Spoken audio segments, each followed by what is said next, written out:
Good morning, good morning, good morning. Another day, another nanay duties. Tara, gawa tayo ng breakfast ni John Michael. Para naman mapasaya natin si John Michael at para magkaroon siya ng energy, gumawa tayo ng UFC banana ketchup fried rice. Napakasimple lang gawin, di ba? Mix lang at lagyan ng UFC banana ketchup. Good morning, John Michael. Ayan na ang iyong breakfast. Alam niyo ba na paborito ni John Michael ang UFC tamis anghang banana ketchup tuwing breakfast? Talagang yan ang hinahanap niya at hindi kumpleto ang kanyang breakfast kapag wala nito.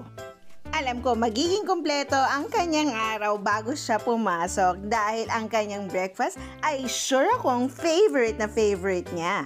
Kaya mga mami, kung hindi nyo pa nasusubukan yung UFC tamis anghang banana ketchup fried rice, gawin nyo na rin sa mga kids nyo para naman more energy ang kanilang paggising.